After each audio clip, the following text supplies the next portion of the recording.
व या कार्यक्रमाला उपस्थित या जिल्ह्याच्या विविध गावातून शेतीवर मनापासून प्रेम करत शेतीच्या नवीन तंत्रज्ञानाचा संदेश गावापर्यंत पोहोचवण्याचा संकल्प करून इथं उपस्थित माझे सर्व भूमातेची सेवा करणारे शेतकरी बांधव, माता भगिनी, बचत गटाच्या माध्यमातून स्वतःच्या पायावर उभं राहण्याचा संकल्प करणाऱ्या माझ्या सर्व बचत गटाच्या आदरणीय भगिनी, विविध मान्यवर पत्रकार बंधू, विविध विभागाचे सर्व अधिकारी कर्मचारी व माझ्या सन्माननीय नागरिक बंधूंनो आणि भगिनींनो, कृषी महोत्सवाचं अधिकृत उद्घाटन झालं असं मी आपल्या सर्वांच्या साक्षीने जाहीर करतो। जिल्हा परिषदचे अध्यक्ष देवरावजी, सभापती अर्चनाताई जीवतोडे, जिल्हाधिकारी, मुख्य कार्यपालन अधिकारी व आत्मा प्रकल्प संचालक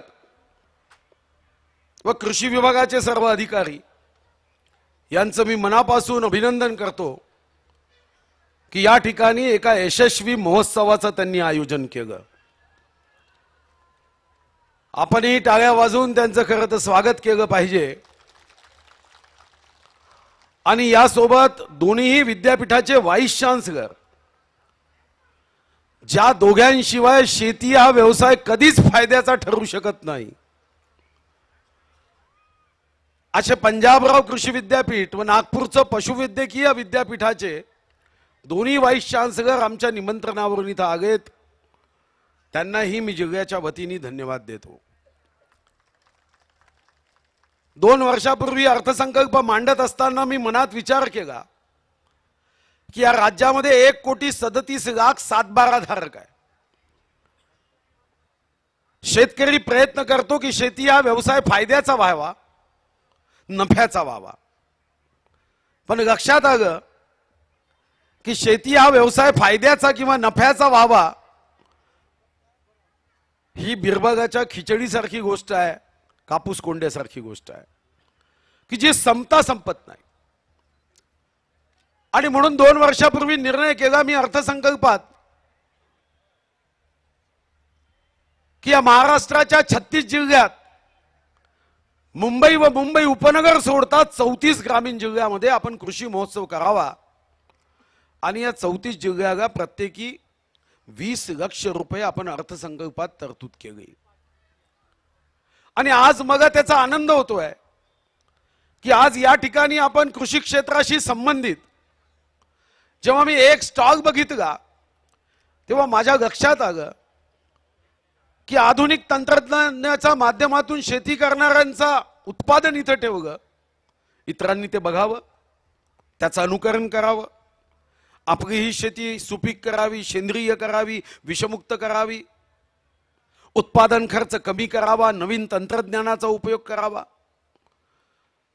आणि कमी जागा असेल तरी जास्त उत्पादन, या मार्गाने शेती हा व्यवसाय अंतिम टप्पा जो नफ्याचा आहे, मुनाफ्याचा आहे, फायद्याचा आहे, लाभाचा आहे, तोपर्यंत नाही व्हा। मी एक स्टॉल पाहिला, मग मी दुसरा निर्णय केला की आपण सर्व भाषणासाठी इथं वाट बघत होता, इच्छा होती की बाकी स्टॉल पाहावे, पण मी नंतर विचार केला की शेवटी भाषण पाहिले की राशन पाहिले तर आपल्या सर्वांची जेवणाची व्यवस्था केली आहे असं मला सांगितलं।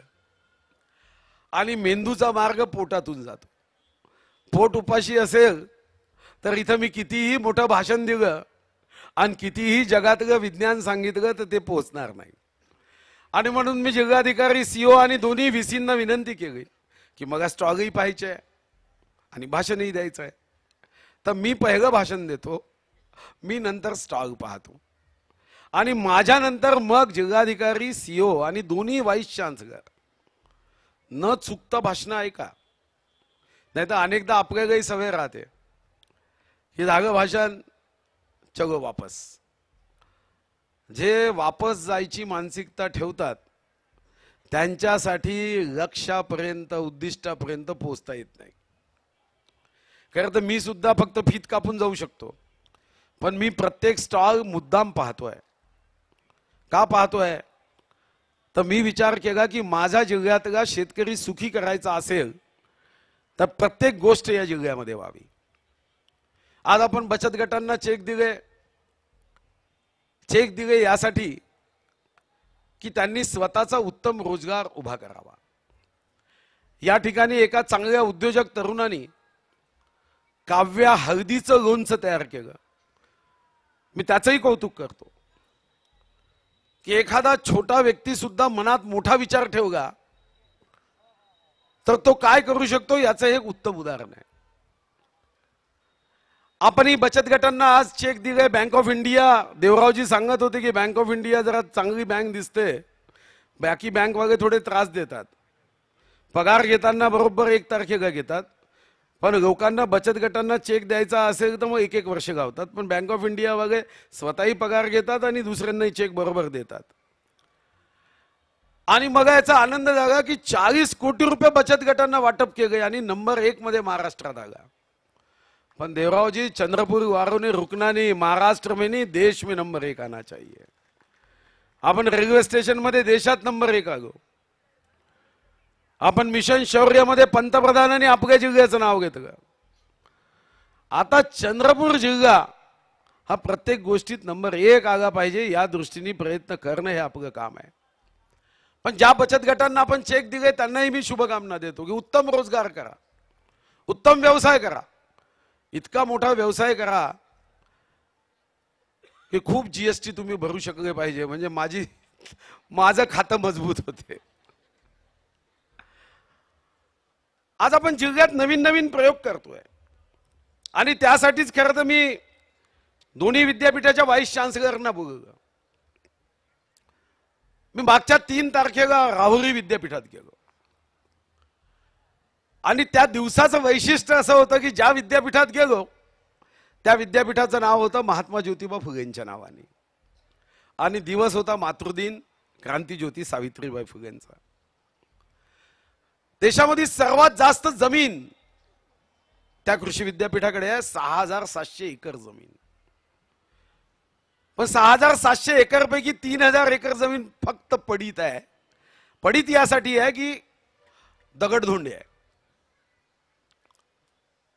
पण त्या विद्यापीठात मी जेव्हा गेलो त्याचं एक वैशिष्ट्य होतं की त्यांनी 2.5 एकर मध्ये एक प्रयोग करून दाखवला।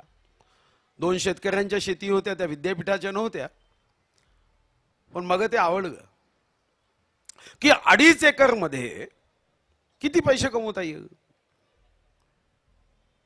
आता आपण आपल्याकडे 2.5 एकरचा विचार केला तर ठीक आहे, 10,000 रुपये एकर म्हणजे मॅक्झिमम वर्षाचे 25,000। नंतर मग कोणी नेता आला, पंचायत समिती सदस्य आला की माझं नाव बीपीएल मध्ये टाक, पंतप्रधान आवास योजनेचं घर द्यायचं, 2 रुपये 3 रुपये किलोचं धान्य त्याचं कार्ड बनवायचं। असं साधारणतः आपल्याकडे ग्रामीण भागात गेल्यानंतर आपल्याला करावं लागतं, कारण आपली शेती हे अन्न, वस्त्र, निवारा, शिक्षण, रोजगार, आरोग्य 5-6 गरजा या पूर्ण करण्यासाठी सक्षम नाही। पण त्यांनी प्रयोग केला आणि प्रयोगामध्ये असं लक्षात आलं, माझ्याकडे तो चार्ट आहे, मी फोटो काढलेत त्याचे। 2 गोष्टी माझ्या लक्षात आल्या की एक की याच्यामध्ये विविधता असली पाहिजे, इंटिग्रेटेड म्हणजे एकात्मिक कृषी व्यवसाय केला पाहिजे। एकात्मिक कृषी व्यवसाय याचा अर्थ पीक पद्धती सोबत आपल्याला त्या ठिकाणी जोडधंदा म्हणून कुक्कुटपालन, पशुशी संबंधित दुग्ध व्यवसाय अशा पद्धतीचे व्यवसाय करावे लागतात। आणि मग त्या 2.5 एकर मध्ये तुम्हाला आश्चर्य वाटेल, त्या 2.5 एकर मध्ये मागच्या 3 वर्षात त्यांनी मला बॅलन्स शीट दाखवली। सर्व गोष्टीचा वापर करून तो 4 लाख रुपये एकर कमवतो। आता 4 लाख रुपये एकर म्हटल्याबरोबर माझ्या डोळ्यासमोर चित्र आलं की खरंच 4 लाख रुपये। मी पुन्हा त्यांना विचारलं की माझा विश्वास नाही बसत।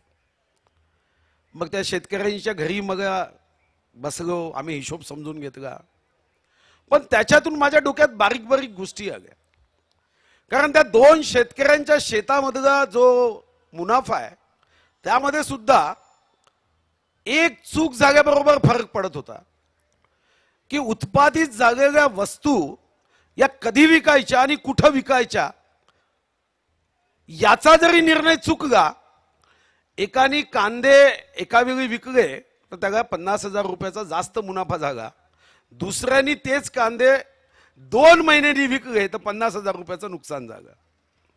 म्हणजे याचा अर्थ असा आहे की शेती व्यवसाय हा अतिशय संवेदनशील व्यवसाय आहे.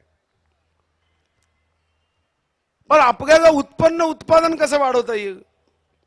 मग 28 तारखेला मी 4ही विद्यापीठाचे व्हाईस चान्सलर, पशुवैद्यकीय विद्यापीठाचे व्हाईस चान्सलर सर्वांची बैठक घेतली आणि 28ला आपण सारे कृषी विद्यापीठ हे कृषी आर्थिक क्रांतीची केंद्र झाली पाहिजे. हे विद्यापीठ नव्हे, हे खरं तर कृषी आर्थिक क्रांतीची केंद्र झाली पाहिजे. जसं देशाच्या स्वातंत्र्याचं केंद्र गवागिया टँक होतं, देशाच्या स्वातंत्र्याचं केंद्र चिमूर क्रांती होती, देशाच्या स्वातंत्र्याचं केंद्र आष्टी क्रांती होती, देशाच्या स्वातंत्र्याचं केंद्र सेवाग्राम होतं, तसं कृषी विद्यापीठ हे शेतकऱ्यांच्या आर्थिक क्रांतीची केंद्र झाली पाहिजे. आणि मी त्यासाठी एक प्लॅन तयार केला, तो मी करेल. पण आपल्या जिल्ह्यामध्ये अनेक गोष्टी करण्यासारख्या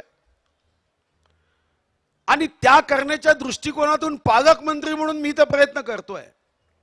मी आता 5,000 शेतकऱ्यांच्या 5,000 एकरमध्ये बीव्हीजी कंपनी टाटा ट्रस्ट कडून आपण धानाचं उत्पादन कसं वाढावं प्रयोग करतोय. आणि पीकेवीला मी सांगितलं की तुम्ही ही जी काही टेक्निक आहे हे प्रमाणित करा, कारण शेवटी पीकेवीनी प्रमाणित केल्याशिवाय त्या टेक्निकवर विश्वास कसा ठेवायचा. आपण दुसरा निर्णय केला, टाटा ट्रस्ट सोबत 92 गाव दत्तक घेतली, एकात्मिक शेती पद्धत. आपण हा दुसरा निर्णय केला की यामध्ये ते गाव सक्षम कसं होईल.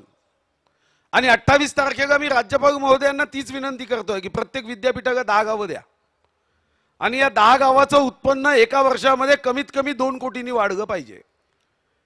त्याचा मी प्लॅन केला, त्याला लागणारे पैसे मी देईल.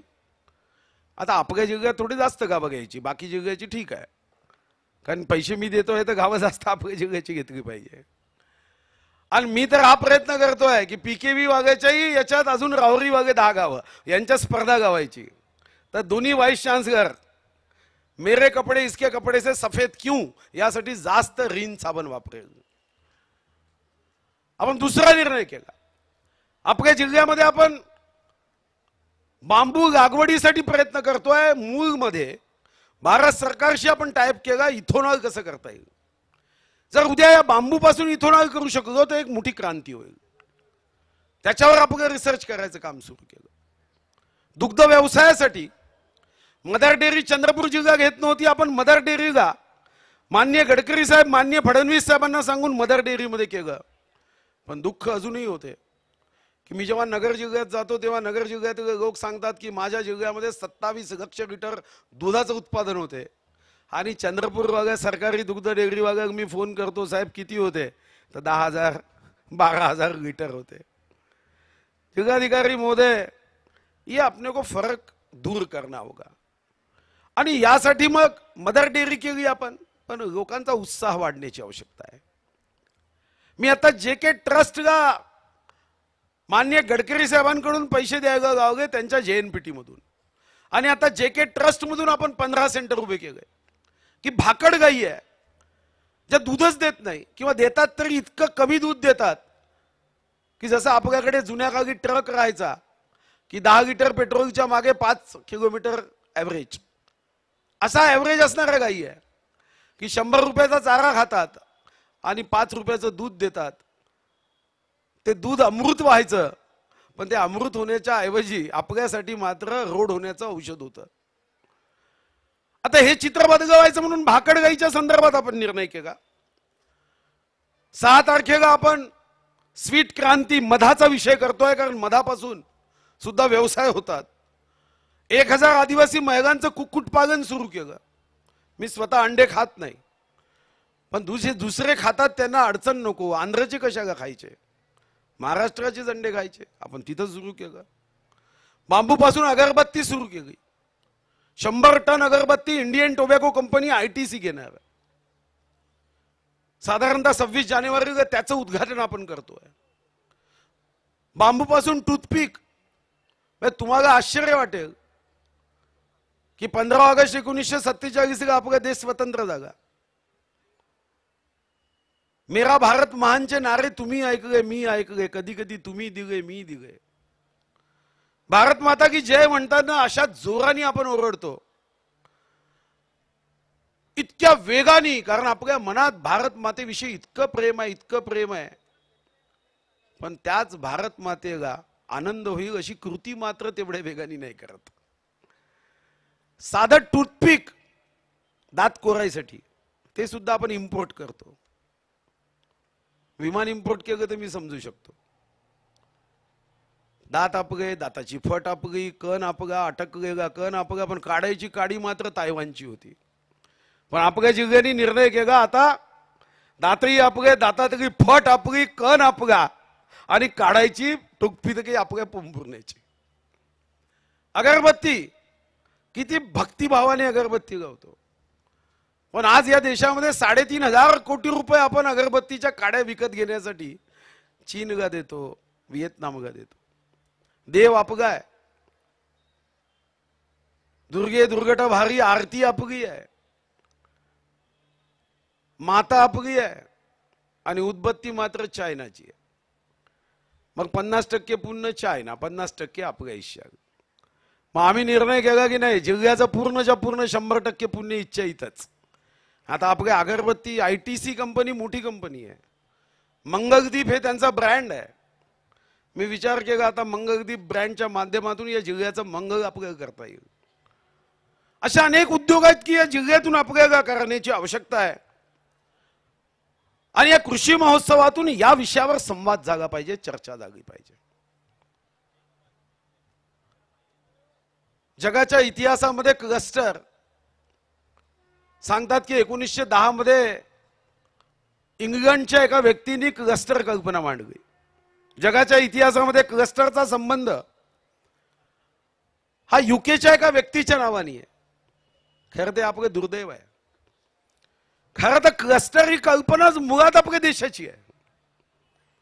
दिल्ली जाताना लहानपणी शाळेची ट्रिप गेली तर घरून आई सांगायची, येताना आग्र्याचा पेठा घेऊन ये.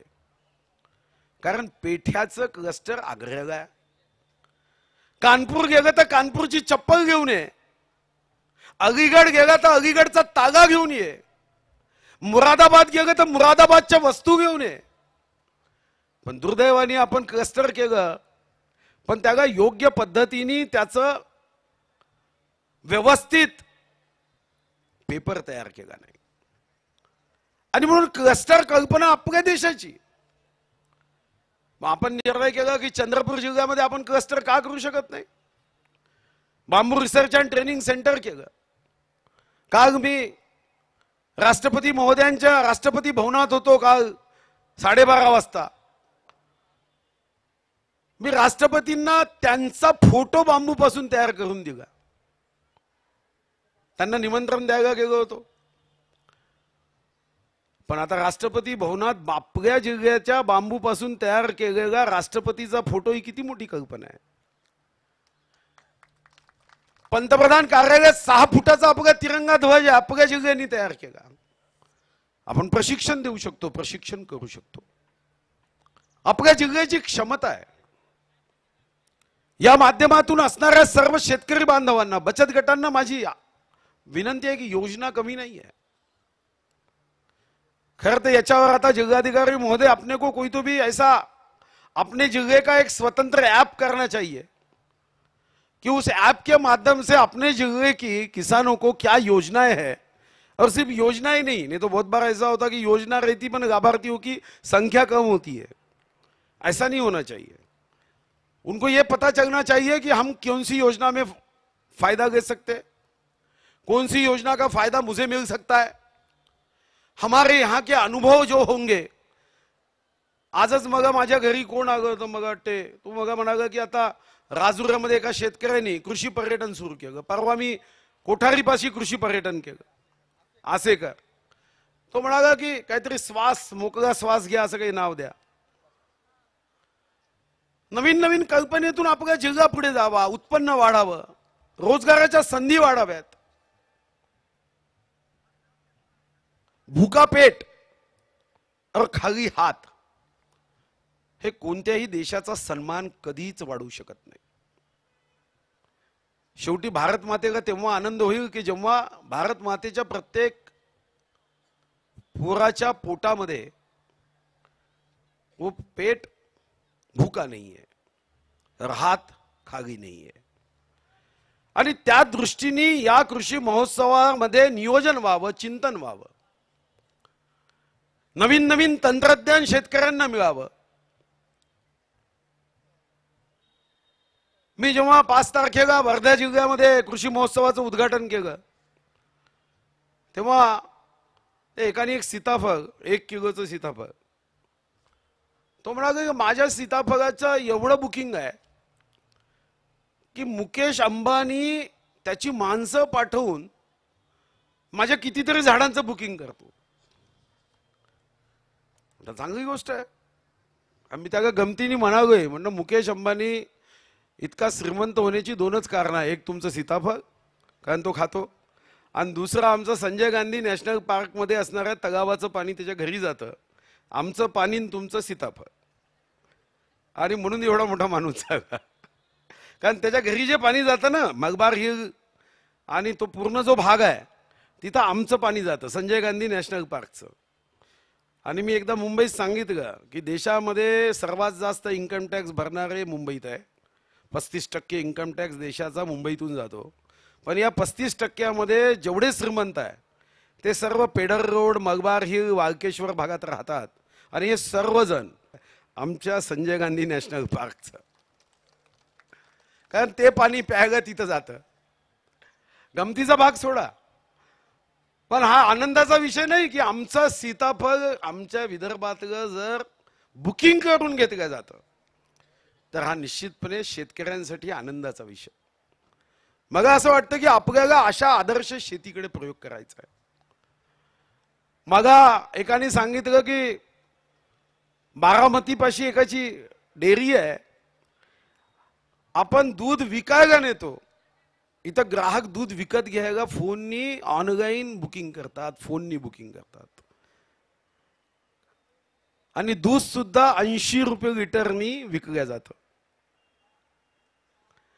नवीन नवीन प्रयोग करणे, विषमुक्त शेती, सेंद्रिय शेती. आज सेंद्रिय शेतीला भाव आहे, सेंद्रिय उत्पादनाला भाव आहे, मग त्याचा प्रयोग केला पाहिजे. आज आपण 2 गाड्या दिल्या, एकाला मग वाटते भात, दुसऱ्याचं वरण आहे, तो डाळ विकतो आणि दुसरा धान विकतो. सेंद्रिय शेती पण आज त्याची अतिशय उत्तम आहे. मी आता चोरगाव, माझ्या मतदारसंघाचं गाव आहे, तो शेतकरी तसा आमचा कार्यकर्ताही दिसला, पण त्यांनी ब्रॉकली तयार केली, इतकी सुंदर केली आहे की एवढी चांगली ब्रॉकली तर ताजमहलमध्ये सुद्धा कधी दिसत नाही. पण याचं योग्य मार्केटिंग, याला योग्य पद्धतीने त्याची विक्री व्यवस्था, आपण काही ठिकाणी क्लस्टर करण्यासाठी मी सूचना केल्या की चिमूरमध्ये हळदीचं क्लस्टर होतं, मूळमध्ये बांबूचं क्लस्टर होऊ शकतं, आपण जिवती तालुका 100% सेंद्रिय भाजीपाला करू शकतो, कोठारी परिसर सेंद्रिय भाजीपाला करू शकतो. मला वाटतं की कृषी विद्यापीठाने एकदा याचा अभ्यास करावा कि या जिल्ह्यामध्ये कुठं काय क्लस्टर करू शकतो. दूसरा निर्णय कलेक्टर साहब आप लिख लो कि हम सॉइल हेल्थ कार्ड देते हैं, पर सॉइल हेल्थ कार्ड देने का मतलब क्या है? तो ये नहीं है कि जैसे हम किसी को ब्लड रिपोर्ट दे दे कि तेरा हीमोग्लोबिन कम है, विषय खत्म, ऐसा नहीं है. हीमोग्लोबिन अगर कम होगा शरीर का तो वो 14% कैसे ले जाना है, इस पे उसका फॉलोअप होना चाहिए. अगर 8% है तो वैसे सॉइल हेल्थ कार्ड का है. आप एक टीम करो, उसके लिए चाहिए तो मदद लो पीकेवी की.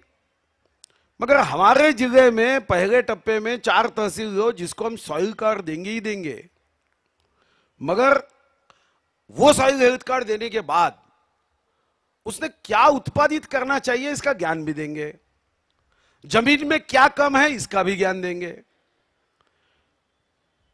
तो क्या होगा कि वो सिर्फ सॉइल हेल्थ कार्ड नहीं रखेगा, उसके साथ उसको यह पता चलना चाहिए कि मुझे क्या करना है। नहीं तो फिर बहुत बार ऐसा होता है कि अपने देश में उत्पादन कम होने का सबसे बड़ा कारण यह हो रहा है कि हम ज्यादा उत्पादन क्षमता बढ़ाने के चक्कर में इतना माती पर अन्याय कर रहे हैं कि एक दिन वो भी अपना साथ छोड़ देती। आपल्या भूमीची सुपीकता टिकवावी लागेल, अन्यथा ते सोन्याचं अंड देणाऱ्या कोंबडीची कथा नव्हती, ती वस्तुस्थिती होती की आपण कोंबडीच कापून टाकली। मातीचं सुद्धा असं होता कामा नये। जगामध्ये तुम्हाला आश्चर्य वाटेल असा कायदा आपण करूच शकत नाही, कारण जो सरकार हे कायदा करेल ते सरकार पुन्हा निवडून येत नाही। पण जगामध्ये अनेक देशामध्ये असा कायदा आहे की त्या जमिनीचं सॉइल हेल्थ कार्ड दिल्यानंतर त्या सॉइल हेल्थ कार्ड नुसार त्या जमिनीची सुपीकता ज्या ज्या सेक्टर मध्ये जी आहे ती सुपीकता 1% नेही कमी करता येत नाही, ती झाली तर दंड आहे। आता आपण हे देशात करूच शकत नाही, कारण आपल्या देशाच्या निबंधातच आपण सांगतो की भारत मग हा कृषी प्रधान देश आहे, भारताची 65% जनता शेतीवर उपजीविका करते। हे तर करायचं नाही आहे, हे कोणी करणारही नाही, करू शकतही नाही। पण आपल्यावर जबाबदारी आहे, कारण आपण भूमाता म्हणतो।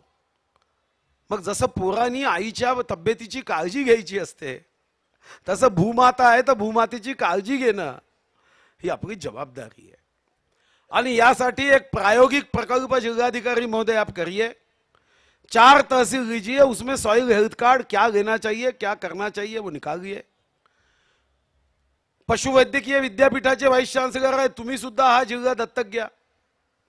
दत्तक विधान करायचं असेल तर कार्यक्रम करू, MOU करू। पण या जिल्ह्यामधल्या दुग्ध उत्पादन कसं होईल, भाकड जनावरांचं पुढे काय करता येईल, नवीन वंश कसा आपण उत्पादित नवीन वंश कशी जन्माला घालू शकतो। राहुरी विद्यापीठात गेलो, त्यांनी ते त्रिदेव गाय दाखवली, त्रिवेणी फुगे त्रिवेणी। मग असं वाटतं की अशा सर्वांची माहिती देत आपल्याला लोकांच्या आयुष्यामध्ये बदल घडवण्याचा या देशातला एकच नॅशनल हायवे आहे, तो म्हणजे शेतीची सुपीकता वाढवणे। याशिवाय दुसरा महामार्ग दिसत नाही, कारण या राज्यामध्ये 2,55,00,000 प्रत्यक्ष शेतीवर रोजगार करणारे आहे। आणि म्हणून मग हा व्यवसाय ऊर्जित अवस्थेत आणावा, उन्नत अवस्थेत आणावा। या जिल्ह्यामध्ये आपण माझी मालगुजारी तगावाला कधी नव्हे एवढे पैसे दिले, विभागाने उत्तम काम केलं पाहिजे। विहिरी दिल्या, शेततळे दिली, वीज कनेक्शन तर मी परवा आढावा घेतला, महाराष्ट्रामध्ये मागच्या कितीतरी वर्षात जेवढी वीज कनेक्शन नव्हती तेवढी वीज कनेक्शन या 5 वर्षामध्ये आम्ही 3-4 वर्षात दिली। आणि पुन्हा एकदा मी ऊर्जा मंत्र्यांना सांगितलं की चंद्रपूर, गडचिरोली, भंडारा, गोंदिया याच्यासाठी कोणताही नियम लावू नका। या 4 जिल्ह्यात जो मागेल त्याला तुम्ही वीज कनेक्शन द्या, त्यासाठी लागेल ते पैसे मी देतो, जो जे वांछिल तो ते गाव। विहिरी आपण गडचिरोली, चंद्रपूरमध्ये विशेष बाब म्हणून दिला, पुन्हा देऊ। पण हे देत असताना शेवटी त्याचं उत्पन्न वाढलं पाहिजे। नाही तर बस घेऊन दिली, 52 प्रवाशाच्या ऐवजी 2च प्रवासी फिरताय, तर त्याचा काही फायदा नाही आहे। मी अनुसूचित जाती महिलांच्या ट्रॅक्टरच्या योजनेत बचत गट जर अनुसूचित जाती महिलांचे असेल तर आता 100 ट्रॅक्टर पुन्हा वाढवले, पण आतापर्यंत 10 गटांनीच नोंदणी केली। शेवटी मी सांगितलं की असं करा, तुम्ही 35,000 रुपये तुम्हाला भरावे लागतात, 10% तुमच्यानी भरणं होत नसेल तर तेही पैसे भरायची मी व्यवस्था करतो, पण ट्रॅक्टर घ्या, 1 रुपया खर्च करू नका।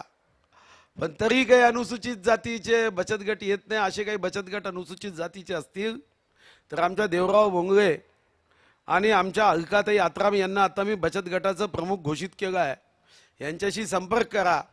अनुसूचित जातीच्या बचत गटांनी 1 रुपया भरू नका, ट्रॅक्टर घेऊन जा, भाऊबीजेची माझी भेट समजा.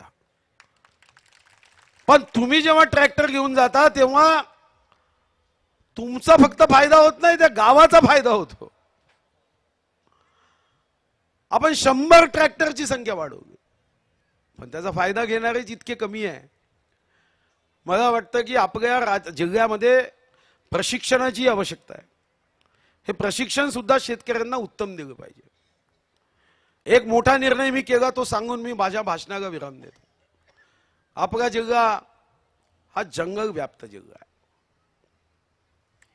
आणि आपला चंद्रपूर जिल्ह्याचे लोक अतिशय चांगले आहेत. जियो और जीने दो, हम भी जिएंगे आप भी जियो.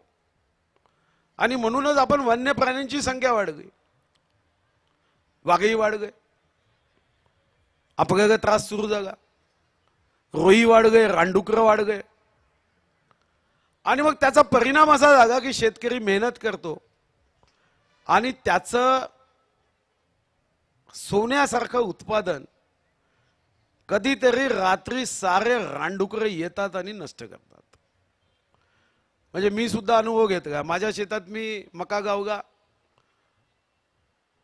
फार मोठा गावगा नव्हता, थोडासा गावगा, 3600 रुपये खर्च झाला. एक दिवस रानडुकर आगे पूर्ण संपून टाकले, फक्त 3 धांडे उभे राहिले. 3 धांड्याला 3 मकई लागले. एक दिवस ते मकई मी घेऊन येत होतो. मला एकाने विचारलं कुठच्या आहे, म्हणलं 1200 रुपयाची एक मकई आहे. तो म्हणाला भाऊ काही सांगता काय, सोन्याची आहे का? म्हटलं सोन्याची नाही आहे, पण जेवढी झाडं गावली 3600 रुपये खर्च आगा, बाकी रानडुकरांनी खराब केल्या. 3600 रुपये जर 3 बुट्टे आले तर बिना मुनाफ्याने मी विकलं तरी 1200 विकावं लागेल. पण आता मी एक समिती केली आणि सांगितलं की शेतकऱ्यांना, कधी कधी आमच्या वन अधिकारी सुद्धा शेतकऱ्यांचं नुकसान झालं, नुकसान भरपाई देताना ते अशी काही देतात की त्यांना असं वाटतं की त्यांच्या पगारातून पैसे कापले जात आहे. काही तर असे वागतात की त्यांना वाटतं की आता 7वं वेतन आयोग तर भाऊने दिला आहे, पण 8व्या वेतन आयोगासाठी पुन्हा पैसे शिल्लक राहिले पाहिजे, म्हणून आता कुठं नुकसान भरपाई देता राखून ठेवा, या घरचेच पैसे झाले जसे काही. पण आता मी निर्णय केला की कोणाच्या हातात ठेवायचंच नाही. आता आपण कायदाच करतोय आणि कायद्यामध्ये तरतूद करतोय की नुकसान झालं की 15 दिवसाच्या आत नुकसान भरपाई न देणाऱ्या अधिकाऱ्याला दंड आणि शेतकऱ्यांना व्याजासकट पैसे द्यायचे. म्हणजे आज जेव्हा नुकसान होतं तेव्हा त्या शेतकऱ्याला असं दुःख होतं, त्याला असं वाटतं की मी किती मेहनत केली, काय झालं. पण आता निर्णय केला की रानडुकर येऊनही गेले तरी त्या शेतकऱ्याचं उत्पादन संरक्षित राहिलं पाहिजे आणि शेतकऱ्यांनी डायलॉग मारला पाहिजे त्या रानडुकरा, जो बिगाडने का बिगाड गए, मेरा कुछ नहीं बिगड़ सकता. असा कायदा आपण करण्याचा निर्णय केला, कारण शेतकरी सहन करतो, मातीची सेवा करतो, शहरी लोकांच्या तोंडात अन्नाचा घास देतो. अजूनही जगाची इतकी प्रगती झाली की बघा, परवा अमेरिकेचा एक व्यक्ती भेटायला आला. तो म्हणे आमच्याकडे एवढं संशोधन आहे की कदाचित 5-10 वर्षामध्ये आमच्या संशोधनानंतर मनुष्य 250 वर्ष जगेल. म्हणजे कोणी सांगितलं हे फालतूचं संशोधन करा, जेवढे वर्ष जगायचं तेवढं जगू दे. 250 वर्ष कशासाठी पाहिजे? आत्ताच एवढे कमी जगतोय तर 134 कोटी लोकसंख्या, तू 250 सांगताय, काय होईल देशाचं? जागा राहणार नाही श्वास घ्यायला. पण संशोधन एवढ्या वेगाने होत आहे, 250 वर्ष जगता येईल. पण तो हे सांगू शकला नाही. म्हणजे तुम्ही चंद्रावर चालले, मंगळावर पाणी शोधताय, पण तुझ्या देशाने असं संशोधन नाही केलं की इकडून धान टाकला, माती टाकली, खत टाकले की तिकडून पोते धानाचे भरू शकलो, असं यंत्र निघालं का? असं यंत्र तुझाही देश नाही काढू शकला. कारण 7000 वर्षापूर्वी जेव्हा मनुष्य या पृथ्वीच्या स्वतःच्या उत्क्रांतीनंतर स्थिर झाला, 7000 वर्षापूर्वी शेती सुरू झाली. 7000 वर्षात कोणीही अजून असं यंत्र काढू शकला नाही की शेतकरी शेतात न जाता शेतीमध्ये कॅम्प्युटर घेऊन बसलाय, व्हॉट्सॲप घेऊन बसलाय आणि इथून आपल्या बटना दाबताय आणि तिकडून शेतीतून आपोआप धान येत आहे, तूर येत आहे. त्याला 1 एकर शेती नांगरायची असेल तर 13.5 किलोमीटर आडवं उभं जावं लागतं. कडक उन्हामध्ये नांगरणी वखारणी करावी लागते. पावसाळ्यात चिखल तुडवावा लागतो. थंडीत जागणी करावी लागते. या देशामध्ये सर्वात प्रामाणिक कोणी असेल तर तो शेतकरी आहे. कारण त्याला अप्रामाणिकता करता येत नाही. एखाद दिवस एखादा अधिकारी थकला तर 1 दिवस सुट्टी घेऊन 10 दिवसाची सुट्टी घेऊन 10 दिवसानंतर फाईलवर सही करू शकतो.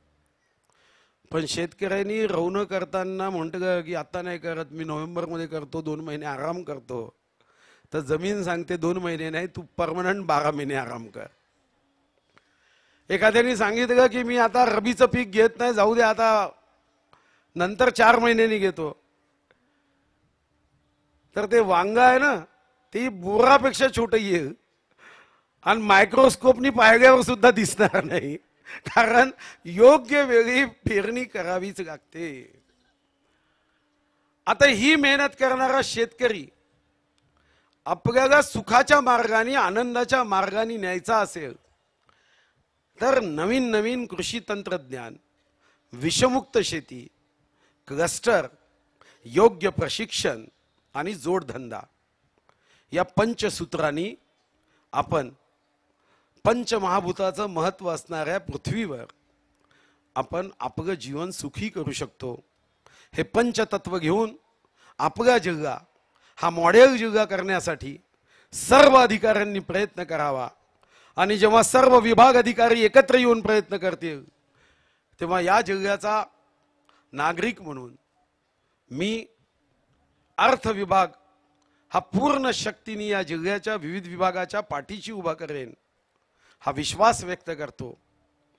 आणि शेतकऱ्यांच्या आयुष्यात आनंद देण्याची शक्ती माता महाकाली भगवान अंचलेश्वरांनी आम्हाला द्यावी. आणि जय जवान जय किसानचा नारा हा सार्थकी लागावा. आणि त्यासाठी ही आमची शूरभूमी प्रयोग करेल आणि यशस्वी प्रयोगाचे मानकरी होईल हा विश्वास या उत्सवाच्या निमित्ताने व्यक्त करतो. आणि हा व्यक्त करताना पुन्हा विनंती करतो की मी इथून प्रदर्शन पाहायला चाललो आहे. थोडीशी भूक लागली असेल तरी आज शुक्रवार आहे ना, देवीचा दिवस आहे आणि नवीन GR निघाला आहे. 2 तास उशिरा थोडासा उपवास करणारा शुक्रवारी याला देवी जास्त प्रसन्न होते. चिंता करू नका. बाकी भाषण ऐका.